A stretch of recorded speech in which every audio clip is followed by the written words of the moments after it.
मराठवाड्यातील अनेक भागातून गोरगरीब रुग्ण घाटी रुग्णालयात उपचारासाठी येत असतात, परंतु रुग्णालयात सध्या काही दिवसांपुरता रक्त पुरवठा उपलब्ध राहिला असल्याने रुग्णांच्या उपचारासाठी रक्तदात्यांनी रक्तदान करावे असं आवाहन विभागीय रक्तपेढी विभागाचे प्रभारी डॉक्टर प्रमोद सरोदे यांनी केलं आहे।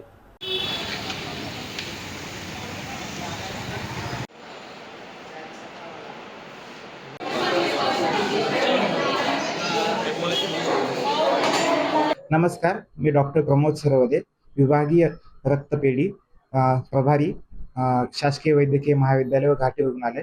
मी सर्व नागरिकांना आवाहन करतो की आपल्या घाटी रुग्णालयात इथं दररोज भरपूर पेशंट्स रुग्ण जे काही आहेत आपल्याकडे तपासायला येतात, ट्रीटमेंट घ्यायला येतात। त्यांना सध्या रक्त पुरवठा करणे खूप अवघड होत आहे।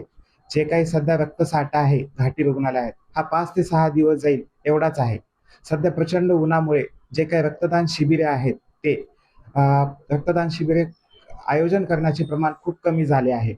त्यामुळे रक्तपेढीतील जे काही रक्तसाठा आहे तो प्रचंड किंवा लगेच कमी होत आहे। त्यामुळे माझं आव्हान आहे नागरिकांना की त्यांनी जे नियमित रक्तदाते आहेत त्यांनी रक्तदान करण्यासाठी पुढे यावे। रक्तदान हे सर्वश्रेष्ठ दान समजले जाते।